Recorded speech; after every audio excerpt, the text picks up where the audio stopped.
आप सुन रहे हैं आज तक रेडियो।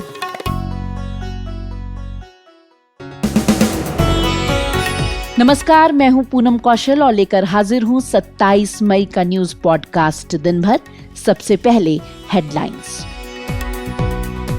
कोरोना संक्रमण के मामले 1.5 लाख के पार, लॉकडाउन 5 की तैयारी। जिस तरीके के संकेत मिल रहे हैं गृह मंत्रालय की तरफ से, उसमें साफ है कि लॉकडाउन 5 जो है वो 15 दिन के लिए बढ़ाया जा सकता है। भारत चीन के बीच सीमा पर बढ़ा तनाव, ट्रंप ने की मध्यस्थता की पेशकश। भारत और चीन का सीमा विवाद 1962 से ही चला आ रहा है, जब इसने हमारा एक अच्छा खासा हिस्सा कब्जा कर लिया था। भारत की सख्ती के बाद नक्शा विवाद पर पीछे हटा नेपाल। भारतीय विदेश मंत्रालय ने नेपाल से बातचीत के लिए माहौल बनाने की मांग की थी। और कार्यक्रम में आगे आपको मिलवाएंगे हजारों प्रवासियों की मदद कर रहे अभिनेता सोनू सूद से, लेकिन सबसे पहले मुख्य समाचार। नमस्कार, प्रस्तुत है मुख्य समाचार। देश के उत्तर पश्चिमी और मध्य भाग तेज गर्मी की गिरफ्त में। असम में भारी बारिश से बाढ़ की स्थिति, राहत और बचाव कार्य के लिए एनडीआरएफ की टीमें तैनात की गईं। पंजाब और हरियाणा में टिड्डी दल के हमले की आशंका। देश भर में कोरोना के मामले पहुंचे 1.5 लाख के पार। एयर इंडिया मिडिल सीट के मामले में सुप्रीम कोर्ट में सुनवाई के दौरान सॉलिसिटर जनरल तुषार मेहता ने कहा कि इसकी जांच एक समिति कर रही है। कांग्रेस पार्टी कल जनता की आवाज सरकार तक पहुंचाने के लिए स्पीक अप इंडिया अभियान चलाएगी, जिसमें 50 लाख से ज्यादा कांग्रेस कार्यकर्ता हिस्सा लेंगे। तबलीगी जमात के मरकज मामले में दिल्ली पुलिस ने आज 14 देशों के 294 जमातियों के खिलाफ 15 आरोप पत्र दाखिल किए। अमेरिकी राष्ट्रपति डोनाल्ड ट्रंप ने कहा है कि भारत चीन सीमा विवाद पर दोनों देशों के बीच मध्यस्थता के लिए अमेरिका तैयार है और चाचा नेहरू को उनकी पुण्यतिथि पर पूरा देश याद कर रहा है। आज तक रेडियो सुनता है सारा जहां।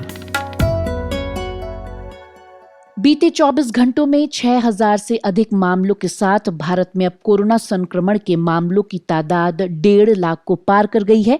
वहीं मौजूदा लॉकडाउन 31 मई को खत्म हो रहा है। लगातार बढ़ते मामलों के बीच सबके मन में सवाल यही है कि अगले यानी कि 5वें लॉकडाउन का स्वरूप क्या होगा। भारत में जब पहला लॉकडाउन लागू हुआ था तो 500 मामले भी नहीं थे। पहला लॉकडाउन बेहद सख्त था, सब कुछ बंद था।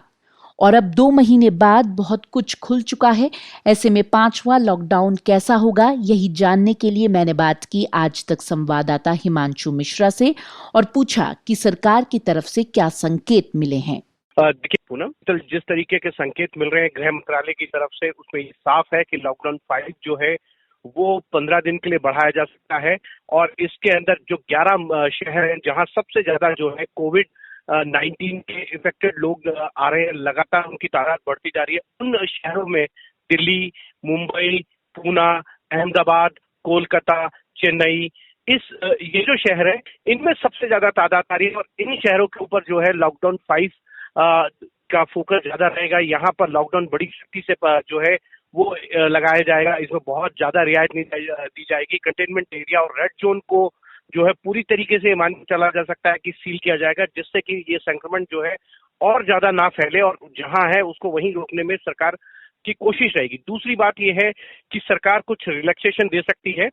नए लॉकडाउन के अंदर ये कहा जा रहा है कि जो रिलीजियस प्लेसेस हैं उनको भी खोला जा सकता है, लेकिन उसमें किसी भी तरीके का उत्सव या कोई भी कह सकते हैं कि कोई मेला या इस टाइप की चीज जो है वो जो है उसके लिए परमिशन नहीं होगी। पूनम जी, हिमांशु, क्या इस दौरान बड़े शहरों में मेट्रो सेवाएं खुलने के कोई संकेत हैं? देखिए, बड़े शहरों में जो मेट्रो सेवाएं खुलने के संकेत को लेकर तैयारियां पहले से ही चल रही हैं। दिल्ली की तरफ से भी तैयारी चल रही है। हम लोगों ने पिछले कुछ दिन में देखा है कि दिल्ली सरकार की तरफ से मेट्रो चलाने को लेकर प्रपोजल बनाए जा रहे हैं। उसमें बताया जा रहा है कि किस तरीके से सीट डिस्टेंस रहेंगी। लगभग एक कोच के अंदर 50-60 लोग ही बैठ सकते हैं, इससे ज्यादा नहीं बैठ सकते हैं। इस तरीके की गाइडलाइंस जो है वो स्टेट्स की तरफ से बनाई जाएंगी, लेकिन उसकी परमिशन जो है वो केंद्र सरकार के पास राज्य सरकारें भेजेंगे और उसके ऊपर अंतिम फैसला जो है वो केंद्र सरकार को लेना है। और प्रधानमंत्री, ये भी बताया जा रहा है कि प्रधानमंत्री नरेंद्र मोदी जो है वो लॉकडाउन 5 जो है उसको लेकर जो भी बात करनी होगी वो मन की बात में अपने जो उनका रेडियो कार्यक्रम है उसमें कर सकते हैं। और वहीं सरकार की ओर से अभी अगले लॉकडाउन को लेकर कोई आधिकारिक जानकारी नहीं मिली है, लेकिन जिस रफ्तार से कोरोना के मामले बढ़ रहे हैं उसे देखते हुए ये माना जा सकता है कि पूरी तरह से लॉकडाउन अभी नहीं हटेगा। वहीं लॉकडाउन में प्रवासी मजदूरों की परेशानी का मुद्दा भी छाया रहा। कल ही सुप्रीम कोर्ट ने मजदूरों की परेशानियों का स्वतः संज्ञान लेते हुए केंद्र सरकार और राज्य सरकारों से प्रवासियों के लिए उठाए जा रहे कदमों की जानकारी मांगी थी। आज केंद्रीय मंत्री रविशंकर प्रसाद ने कहा है कि मौजूदा परिस्थितियों में सरकारें प्रवासी मजदूरों का ध्यान रखने के लिए अपना सर्वश्रेष्ठ कर रही हैं। उन्होंने कहा कि ये चुनौतीपूर्ण समय है और अगर किसी के पास परिस्थितियों को सुधारने के लिए बेहतर उपाय है तो उन्हें भी लागू करने के लिए वो तैयार हैं। रविशंकर प्रसाद ने ये भी कहा कि सरकार के उठाए गए कदम साफ नजर आ रहे हैं। स्क्रीन पर विलन, रियल लाइफ में हीरो, आज की युवा पीढ़ी के लिए एक मिसाल, सादे कपड़ों में सुपर हीरो, ये शब्द आजकल फिल्म अभिनेता सोनू सूद के लिए इस्तेमाल किए जा रहे हैं, जो इन दिनों मुंबई में फंसे प्रवासी मजदूरों को उनके घर पहुंचाने में जुटे हैं। कोरोना वायरस ने मानवता के सामने बड़ी चुनौतियां पेश की हैं और इस दौरान सोनू सूद इंसानियत की एक मिसाल के तौर पर उभरे हैं। उन्होंने हजारों मजदूरों को उनकी माँओं और बहनों से मिलवाया है। आज तक रेडियो के इस खास पॉडकास्ट में सोनू सूद खुद हमारे साथ हैं। सोनू, इन बेहद मुश्किल हालातों में आप शानदार और यादगार काम कर रहे हैं। आपको इसकी प्रेरणा कहाँ से मिली? मुझे लगता है कि मेरी ड्यूटी है कि मुझे लगता है कि जब तक ये लोग जिन्होंने हमारे घर बनाए, हमारी सड़कें बनाई जिन पर हम लोग चलते हैं, हमारे ऑफिसेज बनाए, और जब वो लोग खुद सड़कों पर आ जाते हैं तो we can't leave them back. मुझे लगता है कि किसी ना किसी को आगे आकर उनका हाथ थामना बहुत ज़रूरी था। सो मुझे लगा कि मैं क्यों ना इन लोगों को वो विश्वास दिलाऊं कि आप कोई भी टेंशन मत लें, आपके लिए हम लोग खड़े हुए हैं। तो that's why I just came forward. मुझे लगा कि हर जो प्रवासी है उसे उसके घर पहुंचाना बहुत ज़रूरी है, और मैंने फिर ये जिम्मा उठाया। और जैसे मैं आपसे बात कर रहा हूँ, करीबन 12 से 14 हज़ार लोग ऑलरेडी अपने घरों में जा चुके हैं। सोनू, क्या आपकी पहल के बाद कुछ और लोग भी आपके साथ आए हैं? इस पहल के बाद बहुत सारे लोगों ने मुझे बोला कि हम भी सपोर्ट कर रहे हैं, जुड़े भी हैं लोग। मुझे लगता है कि अकेले जंग नहीं जीती। जब ये मुहिम छोड़ी, लोग मेरे साथ जुड़े, बड़े लोगों ने बोला कि हम लोग भी आगे आना चाहते हैं। और लोगों ने मेरी बहुत लॉजिस्टिक्स, कहाँ कैसे ट्रैवल करना है, उनका खाना, कौन आदमी गोरखपुर जा रहा है, कहाँ से उसे मुंबई में उठाना है, या देश के किस कोने से उठाना है, तो उस सब में बहुत बहुत काम हुआ और कर भी रहे हैं। और लोग आगे मदद के लिए आ भी रहे हैं कि मैं भी चाहता हूँ कि मैं कुछ लोगों को हेल्प करूँ जाने के लिए। तो मुझे लगता है कि पहला कदम उठाना हमेशा मुश्किल होता है। एक बार आप कदम उठाते हो, फिर धीरे धीरे सब कारवां बनता जाता है, और वैसे भी हुआ। और हम लोग आज भी जब तक आखिरी माइग्रेंट घर नहीं पहुंचेगा तब तक हम लगे रहेंगे। सोनू, आपने एक हेल्पलाइन भी शुरू की है, क्या रिस्पॉन्स है उसका? हेल्पलाइन मैंने इसलिए शुरू की क्योंकि मुझे इतने मेल्स आ रहे थे, मैं चेक नहीं कर पा रहा, मैसेजेस, लोग नंबर ढूंढ रहे थे और बड़ी मुश्किल हो रही थी। ट्विटर पे इतने फॉलोअप्स आ रहे थे, तो हमें लगा कि एक हेल्पलाइन डालें जिससे हर लोग हम तक पहुंच सकें और जुड़ सकें, और उसका रिस्पांस भी हमारे लिए ईजी होगा। और करीब हमने 15 से 20 लोग सिर्फ उसको सेग्रीगेट करने के लिए, कौन गोरखपुर जा रहा है, कौन लखनऊ जा रहा है, कौन बिहार जा रहा है, उसके लिए किया, और उससे ज़्यादा लोगों तक हम लोग पहुंच पा रहे हैं। जब आप इतने लोगों की मदद करते हैं, आप घर लौटते हैं, तो आपके मन में क्या चल रहा होता है? मेरे मन में यही चलता है जब मैं लोगों को घर पहुंचाता हूं कि मैं भी बहुत दफ़ा ऐसे फंसा हूं, कई बार नहीं जा पाते। जब मैं कॉलेज में था, इंजीनियरिंग में था, तो मुझे पता है किस तरह की फीलिंग होती है। और आज जब ये लोग अपने घर जाना चाहते हैं तो इनको पहुंचाना बहुत ज़रूरी है। तो इसलिए मैं आगे आता हूं, पूरी तरफ से कोशिश करता हूं कि अपने परिवार वालों से वापस मिल पड़ें, और आई थिंक वही कोशिश है। और मुझे खुशी होती है कि ये लोग अपने घर में वापस मिल पा रहे हैं। सोनू, आपके बारे में बहुत बातें हो रही हैं। एक रियल हीरो के तौर पर आपको देखा जा रहा है और मंदिर तक बनाने की बात भी हो रही है। जब ये खबरें आप तक पहुंचती हैं तब आपको कैसा लगता है?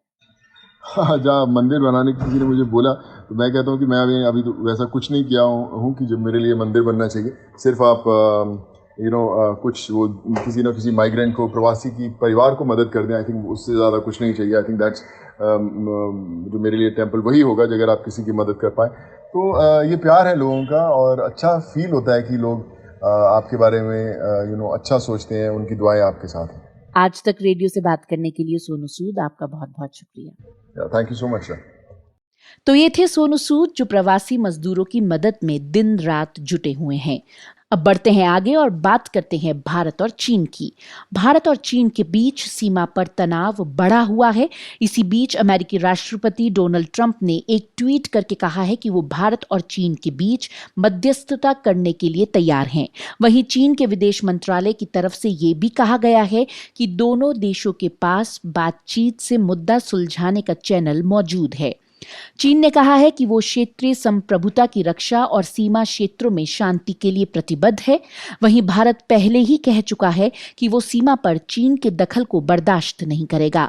ऐसे में दोनों देशों का ये टकराव कहां जा सकता है, यही समझने के लिए मैंने बात की अंतर्राष्ट्रीय मामलों के जानकार लेखक प्रोफेसर डॉक्टर सीपी सिंह से और पूछा, भारत और चीन के बीच सीमा पर पहले भी विवाद होते रहे हैं, लेकिन अब कोरोना महामारी के समय दोनों देशों के बीच तनाव बढ़ा हुआ है, इसे कैसे देखा जाए? भारत और चीन का सीमा विवाद 1962 से ही चला आ रहा है, जब उसने हमारा एक अच्छा खासा हिस्सा कब्जा कर लिया था धोखे से हमला करके। उसके पहले तिब्बत पे जब कब्जा हुआ तब भी भारत इस विवाद का हिस्सा बना और अभी तक जो तिब्बत के दलाई लामा भाग कर आए वो भारत में रह रहे हैं। वो भी हमारे चीन से रिश्तों को प्रभावित करता है, दलाई लामा का भारत में होना। लेकिन जो वर्तमान स्थिति है उसका सबसे बड़ा कारण ये है कि कोरोना वायरस के चीन के वुहान शहर से निकलने और उसके पूरी दुनिया में फैल जाने, पूरी दुनिया की अर्थव्यवस्था को लगभग चौपट कर देने, 50 करोड़ से ज्यादा लोगों को बेरोजगार कर देने और दुनिया के ज्यादातर देशों के नेगेटिव ग्रोथ में चले जाने, और इसके बावजूद चीन की अर्थव्यवस्था पे कोई खास प्रभाव न पड़ने के कारण चीन की एक बहुत ही नकारात्मक छवि पूरी दुनिया में बनी है। यानी चीन एक ऐसा पार्टनर, एक ऐसा देश जिस पे विश्वास नहीं किया जा सकता, यह छवि पूरी दुनिया में बनी है। इसके ठीक उल्टा इसी समय में भारत की जो छवि पूरी दुनिया में बनी है वो एक विश्वसनीय देश के रूप में बनी है, और चीन जो कभी डोकलाम में या अभी सिक्किम को लेकर के विवाद पैदा कर रहा है, या अभी कुछ दिन पहले आपने जैसा बताया कि वो कहा है कि चीन की सेना इसके लिए तैयार है, तो इसका कारण मूलतः ये है कि पूरी दुनिया में जो पहले दुनिया के देशों की निर्भरता थी पहले चीन पे, खास करके मैन्युफैक्चरिंग को लेकर के और मिडिल एंड और लोअर एंड आर्टिफिशियल इंटेलिजेंस और टेक्नोलॉजिकल प्रोडक्ट के मामले में पूरी दुनिया का मैन्युफैक्चरिंग हब हो गया था चीन। अब लगभग 1000 कंपनियों के चीन से रीलोकेट होने, वहां से निकल जाने की बात हो रही है। अमेरिका ने के सीनेट में इस पे कानून पास करने की प्रक्रिया चालू की है। जर्मनी ने हर्जाना थोपने की बात की है। तो ऐसे में पूरी दुनिया की जो बड़ी कंपनियां हैं उनकी सहज निगाह भारत पे है, क्योंकि भारत में पहली बात सस्ता श्रम है, चीप लेबर है। भारत के पास टेक्नोलॉजी की भी कमी नहीं है। तो भारत के लिए यहाँ एक अवसर पैदा हुआ है जो सचमुच पहले चीन के लिए था, वह कोरोना के बाद भारत के लिए एक अवसर पैदा हुआ है। तो इस अवसर को भारत के हाथ में कम से कम आने देने या नहीं आने देने की जो कुछ साजिश चीन कर सकता है या प्रयास कर सकता है वह चीन करेगा। वहीं दूसरी तरफ नेपाल और भारत के बीच चल रहे सीमा विवाद में अब नया मोड़ आ गया है। नेपाल ने नए नक्शे को संविधान में जोड़ने के लिए दिए जाने वाले प्रस्ताव को आज की संसद में पेश न करने का फैसला किया। अधिक जानकारी दे रही हैं हमारी सहयोगी माधुरी उपाध्याय। नेपाल का नया नक्शा जारी करना, फिर उस नए नक्शे को अपने संविधान में शामिल करने के लिए संशोधन करने का फैसला और अचानक से आज संसद की कार्यसूची से उसे हटा देने का निर्णय कहीं न कहीं उसका भारत के साथ बातचीत करने को राजी होने का संकेत है। भारतीय विदेश मंत्रालय ने नेपाल से बातचीत के लिए माहौल बनाने की मांग की थी। इससे पहले कल नेपाल के प्रधानमंत्री केपी शर्मा ओली ने एक सर्वदलीय बैठक बुलाई थी ताकि इस मुद्दे पर राष्ट्रीय सहमति बन सके। बैठक में इन सभी दल के नेताओं ने भारत के साथ बातचीत कर मसले को सुलझाने का सुझाव दिया। विदेश मंत्रालय के प्रवक्ता अनुराग श्रीवास्तव ने नेपाल सरकार से अपील की थी कि वो ऐसे बनावटी कार्टोग्राफिक प्रकाशित करने से बचें और भारत की संप्रभुता और क्षेत्रीय अखंडता का सम्मान करें। दरअसल नेपाल सरकार ने पिछले दिनों नया राजनीतिक नक्शा जारी किया था, जिसमें भारत के कालापानी, लिपुलेख और लिम्पियाधुरा को भी शामिल किया गया था। नेपाल को लिपुलेख से कैलाश मानसरोवर के लिए भारत द्वारा बनाई गई सड़क पर आपत्ति है। माधुरी, आज तक रेडियो।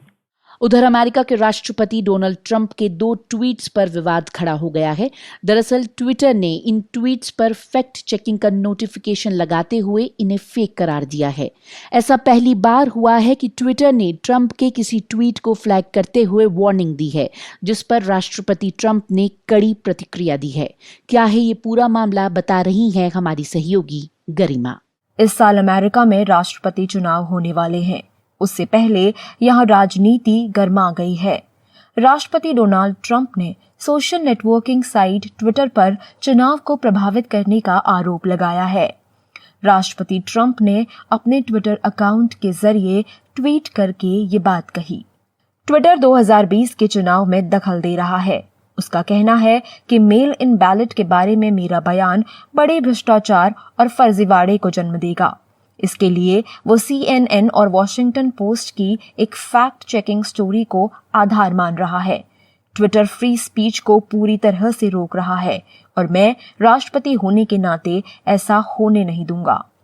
दरअसल मंगलवार को ट्रंप ने एक ट्वीट करते हुए कहा था कि पोस्टल मतदान में धांधली होने की पूरी संभावना है। मेल बॉक्स को चोरी किया जा सकता है। इसके जरिए फर्जी मतदान किया जा सकता है। कैलिफोर्निया के गवर्नर लाखों लोगों को मतपत्र भेज रहे हैं। इस ट्वीट के बाद ट्विटर ने फैक्ट चेक को लेकर चेतावनी जारी की थी। ट्विटर का कहना है कि राष्ट्रपति ट्रंप का ये दावा गलत है कि पोस्टल बैलेट से चुनावों में धांधली की संभावना है। साथ ही ट्विटर ने ये भी कहा कि वो गलत जानकारी देने वाले ट्वीट्स को मार्क करते रहेंगे। ट्रंप का चुनाव अभियान संभाल रहे ब्रैड पास्कल ने ट्विटर के इस कदम की आलोचना की है। उन्होंने कहा कि ट्विटर फेक न्यूज फैलाने वाले फैक्ट चेकर्स के साथ साझेदारी कर रहा है। ये उनकी राजनीतिक साजिश है। हमने कुछ महीने पहले ट्विटर से अपने सभी विज्ञापन वापस ले लिए थे, जिसकी एक बहुत बड़ी वजह उनका पॉलिटिकली बायस होना है। उर्दू के प्रसिद्ध व्यंग्यकार मुज्तबा हुसैन का आज यानी कि बुधवार की सुबह हैदराबाद शहर में देहांत हो गया। वो 84 वर्ष के थे। सन 2007 में उन्हें उनके हास्य और व्यंग्य के लेखन के लिए पद्मश्री सम्मान से पुरस्कृत किया गया था। लेकिन अभी पिछले वर्ष कथित नफरत की राजनीति के विरोध में दिसंबर में उन्होंने अपना पद्मश्री सम्मान सरकार को लौटा दिया था। उनकी जिंदगी और उनके काम पर एक नजर डाल रहे हैं परवेज आलम। उर्दू जबान के तंज़ुम मिजाह निगार मुज्तबा हुसैन अगर बेबाकी से अपने समाज के ऐबों की धज्जियां उड़ाते थे तो ज़ाती ज़िंदगी में भी वो खासे बेखौफ इंसान थे। अभी ज़्यादा से ज़्यादा 5 माह हुए हैं जब वो खबरों के निशाने पर थे। पिछले साल दिसंबर के महीने में जब मुल्क भर में नागरिक संशोधन कानून, सिटीजनशिप अमेंडमेंट एक्ट या CAA के खिलाफ जलसे जुलूस का माहौल था, तभी खबर आई थी कि मुज्तबा हुसैन मुल्क के हालात से बेहद परेशान हैं और उन्होंने अपना पद्मश्री अवार्ड हुकूमत को वापस करने का ऐलान किया है। उन्होंने अपनी अवार्ड वापसी को CAA से लिंक नहीं किया, लेकिन जो कुछ कहा वो आज भी प्रासंगिक है। उन्होंने कहा, सारी जिंदगी में मिजाहिया रंग में लिखता रहा, लेकिन अब मुझे आज के वक्त में किसी बात पर हंसी नहीं आती। गरीब आदमी के होंठों से हंसी गायब हो गई है। किसान खुदकुशी कर रहे हैं, आम आदमी परेशानी में मुब्तला है, न वो हंस रहा है और न मैं हंस सकता हूँ। मुज्तबा हुसैन 15 जुलाई सन 1936 में हैदराबाद में पैदा हुए। तकरीबन 55 साल वो उर्दू में तंज़ो मिजाह लिखते रहे। भारत की कई जबानों में उनके काम का तर्जुमा हुआ। अंग्रेजी, रूसी और जापानी जबानों में भी उनका लेखन प्रकाशित हुआ। उनका एक सफ़रनामा बहुत मशहूर हुआ था, जापान चलो जापान चलो। उनका साहित्यिक सफ़र हैदराबाद के रोजनामे सियासत से शुरू हुआ, जहां वो हज़ारों की तादाद में कॉलम लिखते रहे जो अवाम में बेहद मकबूल हुए। उन्होंने 25 से ज़्यादा किताबें लिखी और 12 रिसर्चर्स ने उन पर अपनी PhD की थीसिस लिखी। जो भी लिखा वो बहुत मकबूल हुआ। जैसे उनकी एक किताब अमेरिका घास काट रहा है बहुत पढ़ी गई। मुज्तबा हुसैन का आज 27 मई सन 2020 की सुबह 9 बजे हैदराबाद में इंतकाल हो गया। वो 84 साल के थे और काफी दिनों से बीमार चल रहे थे। शुक्रिया परवेज आलम। भारतीय क्रिकेट टीम के कोच चर्चित पूर्व कमेंटेटर और 80-90 के दशक में भारतीय क्रिकेट टीम के दिग्गज खिलाड़ी रहे रवि शास्त्री आज 58 साल के हो गए हैं। ऑलराउंडर रवि शास्त्री सिर्फ मैदान ही नहीं, मैदान के बाहर भी चर्चाओं में रहते थे। आज लोग अपने अपने अंदाज में उन्हें जन्मदिन की शुभकामनाएं दे रहे हैं। मैंने आज तक के स्पोर्ट्स एडिटर विक्रांत गुप्ता से बात की और पूछा कि वो रवि शास्त्री को कैसे शुभकामनाएं देंगे। मैं तो उनको यही कहूंगा कि तंदुरुस्त रहें और वो रवि शास्त्री रहें। वो रवि शास्त्री जो एक खिलाड़ी के तौर पे थे, वो रवि शास्त्री जो एक कमेंटेटर के तौर पर थे, क्योंकि कोच के तौर पर रवि शास्त्री थोड़े से ना अलग से दिखते हैं। अगर आप उनका क्रिकेट हैं कि उनके पास एबिलिटी इतनी नहीं थी, लेकिन उन्होंने उसका 100 गुना इस्तेमाल किया, क्योंकि मेहनती बहुत थे और वो एबिलिटी से ज्यादा परफॉर्म करना उसी खिलाड़ी के लिए मुमकिन होता है जो जान लगा दे। वो जान लगा देते थे। फिर जब वो कमेंटेटर बने, वो आउटस्पोकन थे, वो सच को सच बोलते थे, सामने जो चीज है उसके बारे में एग्रेसिव स्टैंड लेते थे। लेकिन मुझे समझो ये लगता है कि अब जब से वो कोच बने हैं, वो बैक सीट ले लिए। जी विक्रांत, रवि शास्त्री जी के क्रिकेट करियर का कोई किस्सा जो आज आपको याद आ रहा हो? बहुत सारे किस्से हैं और रवि शास्त्री को कहते थे कि मुंबई के खड़ूस क्रिकेटर थे। मुंबई की क्रिकेट के बारे में कहते हैं खड़ूस क्रिकेट। खड़ूस क्रिकेट का मतलब है कि अपनी विकेट पर कीमत लगा देनी। वो एक लेफ्ट आर्म स्पिनर के तौर पर उन्होंने शुरू किया था। आपको याद होगा कि न्यूजीलैंड में दिलीप जोशी को चोट लग गई तो सुनील गावस्कर ने कहा, यार बॉम्बे में एक 19-20 साल का लड़का है, उसको बुलाते हैं। और जहाज में ये पहुंचे। न्यूजीलैंड की फ्लाइट बड़ी लंबी थी, रातों रात पहुंचे। अगले दिन वो टेस्ट मैच खेले, उनमें उन्होंने काफी सारी विकेटें ली। 10 नंबर पर बैटिंग करते थे, क्योंकि वो एक स्पिनर थे। 10 नंबर पर बैटिंग करते थे और देखिए उन्होंने उसके 2 साल बाद एक ओपनर के तौर पर पाकिस्तान में जाकर टेस्ट सेंचुरी लगाई। और उसके बाद से आप जब भारत को जरूरत पड़ी, रवि शास्त्री तैयार रहते थे। हार्ट थ्रॉप थे। मैं आपको बता दूं कि अगेन पुरानी जनरेशन को याद होगा, शायद आपको नहीं पता होगा कि 80 के दशक में जब लड़कियां अपने घर पर पोस्टर्स लगाती थीं तो 2 खिलाड़ियों के पोस्टर्स हुआ करते थे। एक संदीप पाटिल, वो भी मुंबई के थे, और एक रवि शास्त्री। रवि शास्त्री को अगर आप ये कहें कि दी ओरिजिनल कैसेनोवा 80s में, उसके बाद कई सारे खिलाड़ी आए तो गलत नहीं होगा। और इनका अफेयर के बड़े चर्चे रहा करते थे। अमृता सिंह के साथ इनका बड़ा लंबा चौड़ा अफेयर था। उसके बाद आई थिंक इतने प्रोमिनेंट हो गए थे कि माइक्रोस्कोप की नजर से उनको देखा जाता था। फिर वो स्लो बैटिंग करते थे और एक दौर आया जब रवि शास्त्री हाय हाय के नारे लगने शुरू हुए। अब भारत में भी जब वो बैटिंग करने जाते थे तो भारत के ही क्राउड जो है वो रवि शास्त्री हाय हाय के नारे लगाता था। लेकिन उसके बावजूद आई थिंक क्योंकि वो बड़े थिक स्किन्ड थे, जिसे कहते हैं ना मोटी चमड़ी का होना, जो कि कॉम्प्लीमेंट है उनके लिए, उन्होंने कहा मुझे परवाह ही नहीं, जितना आप मुझे क्रिटिसाइज करेंगे, जितना आप मुझे गालियां देंगे, उतना मैं अच्छा करूंगा। और ऑडी कार तो आपको पता ही है, जब उनको 1985 में मिली चैंपियन ऑफ चैंपियन बनने के लिए, तो पहली बार भारत में हमने उस कार का सुना भी था। तो रवि शास्त्री, अगर कपिल देव से मैं पूछता हूँ कि पाजी रवि शास्त्री को कैसे आप देखते हैं, तो वो कहते हैं यार देखो, उनमें एबिलिटी 25% थी, उन्होंने नतीजा 100% दिया। विक्रांत ने रवि शास्त्री के बारे में और भी कई किस्से सुनाए हैं। ये पूरी बातचीत आप हमारी वेबसाइट aajtak.in/radio पर आकर सुन सकते हैं। लॉकडाउन में काम धंधे बंद हैं। बहुत से लोग लोन की EMI नहीं चुका पा रहे हैं। रिजर्व बैंक के आदेश पर बैंकों ने EMI में 6 महीने का मोरेटोरियम तो दिया है, लेकिन कर्ज पर ब्याज बराबर लग रहा है। अब सुप्रीम कोर्ट में याचिका दायर करके इस ब्याज से छूट मांगी गई है। सुप्रीम कोर्ट ने केंद्र सरकार और रिजर्व बैंक को नोटिस जारी कर 1 सप्ताह में जवाब मांगा है। ये लोन मोरेटोरियम है क्या? बहुत से लोग इसे अब भी समझ नहीं पा रहे हैं। यही जानने समझने के लिए मैंने बात की इंडिया टुडे हिंदी के संपादक अंशुमान तिवारी से और पूछा कि ये मोरेटोरियम है क्या। लोन मॉनिटोरियम की तो अब दूसरी किश्त आ गई है। पहली किश्त के समय लोगों के दिमाग में काफी कंफ्यूजन था कि इसे कैसे लागू किया जाएगा, लेकिन अब ज्यादातर बैंक स्पष्ट कर चुके हैं कि वो सिर्फ प्रिंसिपल का भुगतान है, जो मूलधन का भुगतान टालेंगे। यानी यदि आप कर्ज लेते हैं और आपकी किश्त 10,000 रुपए बनती है और उसमें ब्याज का हिस्सा 2,000 रुपए है, तो आपको मूलधन का भुगतान टाला जाएगा। ब्याज आपको बैंक की तरफ से दिए गए विकल्पों में चुनकर या तो एक मुश्त ये जब मॉरिटोरियम खत्म होगा तब चुकाना पड़ेगा, या फिर आपकी आने वाली किस्तें बढ़ जाएंगी। स्टेट बैंक ने बहुत स्पष्ट रूप से अलग अलग अवधि के लोन जो होते हैं, 5 साल, 10 साल, 15 साल के लोन होते हैं, और एक किस्त का एक सैंपल बनाकर लोगों को बताया भी था कि अगर अपनी आप किस्त टालते हैं या भुगतान टालते हैं तो आपको होने वाले को कितना पैसा देना पड़ेगा। मूलतः ज्यादातर लोगों ने इसको समझने के बाद इस तरफ जाने की कोशिश नहीं की है, क्योंकि अंततः जब आप इसका भुगतान करने जाएंगे तो कंपाउंड या संचित पर लगेगी, लोन का टेन्योर लंबा हो जाएगा या ज्यादा ब्याज देना पड़ेगा। अब आगरा के गजेंद्र शर्मा ने सुप्रीम कोर्ट में लोन मोरिटोरियम को लेकर ब्याज में माफी के लिए सुप्रीम कोर्ट में याचिका लगा दी है और कोर्ट ने कल केंद्र सरकार और रिजर्व बैंक को नोटिस देकर 1 सप्ताह के भीतर जवाब देने के लिए भी कहा है। तो अब लोन पर ब्याज की गेंद हम ये कह सकते हैं कि सरकार के पाले में चली गई है। ये कहना मुश्किल है, क्योंकि आमतौर पर ब्याज दर में माफी करना या लोन की माफी करना बैंकों के बस की बात नहीं है। बुनियादी बैंकिंग में कभी भी बैंक किसी भी परिस्थिति में लोन या ब्याज माफ नहीं कर सकता जब तक कि सरकार उसकी गारंटी ना ले, क्योंकि सरकार बैंकों की मालिक है, बैंकों में सबसे बड़ी हिस्सेदारी सरकार की है। इसे इस तरह से समझना होगा कि जब भी किसानों के कर्ज माफ किए जाते हैं या लोन वेव किए जाते हैं या ब्याज दर के भुगतान टाले जाते हैं तो सरकार उसके बदले बैंकों को पैसा देती है। बैंक सिर्फ और सिर्फ इतना कर सकते हैं कि वो कर्ज के भुगतान की अवधि टाल दें, वो 3 महीने तक आपसे किस्त ना लें, लेकिन उसके बाद उन्हें लेना पड़ेगा।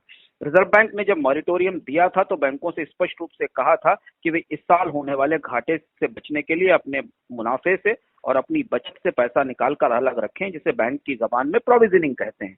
तो ऐसी परिस्थिति में यदि सुप्रीम कोर्ट इसमें हाथ डालता है या सुप्रीम कोर्ट इसमें दखल देता है तो फिर ये जो इतने बड़े पैमाने पर मॉरिटोरियम हो रहे हैं, इन पर ब्याज चुकाने की जिम्मेदारी या इनका जो माफ किया जाने वाला ब्याज अगर वो होता है तो सरकार को बजट से चुकाना होगा, जिसकी संभावना ना के बराबर दिखाई देती है, क्योंकि सरकार का बजट पहले ही दबाव में है। हमने 20 लाख करोड़ के पैकेज की स्थिति देखी है कि सरकार अपने बजट से अर्थव्यवस्था को कुछ भी नहीं दे पाई, पहली चीज। दूसरी चीज ये है कि अगर सरकार ब्याज माफ करती है उपभोक्ताओं के लिए, रिटेल लोन वालों के लिए, तो फिर ये परंपरा उद्योग तक जाएगी और उद्योगों के लिए भी ब्याज की माफी करनी पड़ेगी।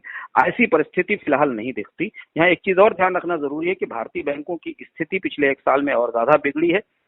मॉरिटोरियम के बाद बैंक्स की स्थिति और ज्यादा खराब हो रही है। कई बैंकों के मॉरिटोरियम्स 20%, उनकी लोन बुक का 20 से 40% तक पहुंच गए हैं। अगले 1 साल में बैंकों को करीब $20 बिलियन की नई पूंजी की जरूरत होगी। ये सारी परिस्थितियां जिस तरफ इशारा कर रही हैं उसमें मुश्किल लगता है कि सुप्रीम कोर्ट में सरकार ये कह पाएगी कि वो लोगों का ब्याज दर माफ करने की जिम्मेदारी लेती है।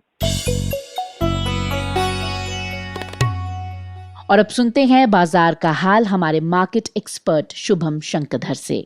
विदेशी बाजारों से मिले मजबूत संकेतों के चलते आज भारतीय शेयर बाजारों की शुरुआत बढ़त के साथ हुई और ये दिन भर तेजी बरकरार रही। बाजार आज जबरदस्त उछाल के साथ बंद हुए। सुबह से जो तेजी शुरू हुई उसके बाद बाजार में एक तरफा तेजी देखने को मिली। सेंसेक्स और निफ्टी दोनों ही प्रमुख सूचकांक 3% से ज़्यादा की बढ़त के साथ बंद हुए। बाजार निफ्टी ने आज 9334 का दिन का उच्चतम स्तर छुआ और 9314 के स्तर पर बंद हुआ, जबकि सेंसेक्स 995 अंकों की बढ़त के साथ 31605 के स्तर पर बंद हुआ। मिड कैप शेयरों में भी आज अच्छी उछाल देखने को मिला। निफ्टी मिड कैप इंडेक्स करीब 0.5% से ज़्यादा की बढ़त के साथ 12,911 पे बंद हुआ।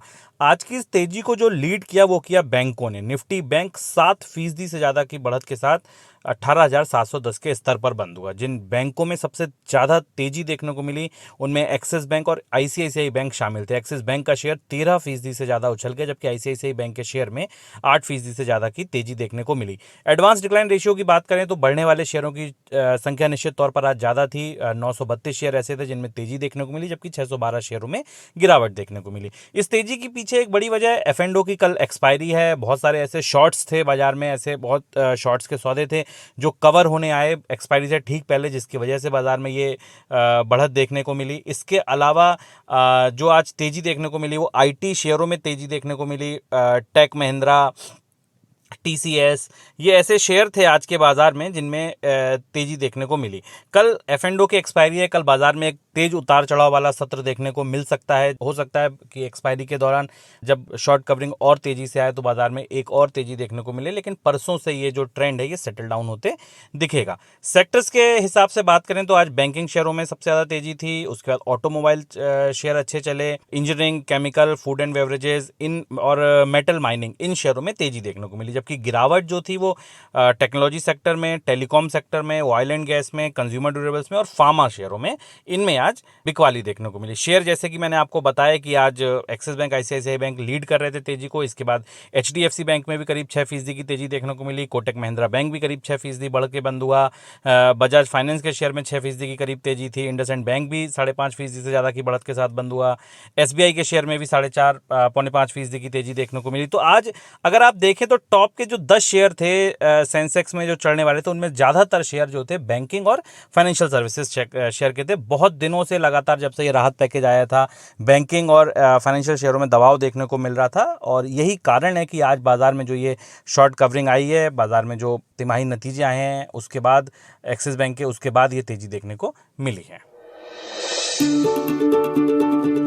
आज तक रेडियो की नई पेशकश, आज का दिन, हर सुबह 7 बजे से देश विदेश की खबरें, रिपोर्टें, इंटरव्यूज, बाजार का हाल, खेल की दुनिया और सबसे दिलचस्प बात यह कि भारत और दुनिया के बड़े अखबारों की समीक्षा। आज का दिन, आज तक रेडियो का नया खबरनामा सुबह 7 बजे से घंटे भर। पता वही aajtak.in/radio। आज तक रेडियो सुनता है सारा जहां। तो दिन भर में आज के लिए बस इतना ही। अब मुझे यानी कि पूनम कौशल को दीजिए इजाजत। अब आप हमें aajtak.com के अलावा गूगल पॉडकास्ट, स्पॉटिफाई और जियो सावन जैसे ऑडियो प्लेटफॉर्म्स पर भी सुन सकते हैं। और हाँ, हमें अपनी बेशकीमती राय radio@aajtak.com पर ईमेल करके जरूर बताएं। फिलहाल मुझे यानी कि पूनम कौशल को दीजिए इजाजत। नमस्कार।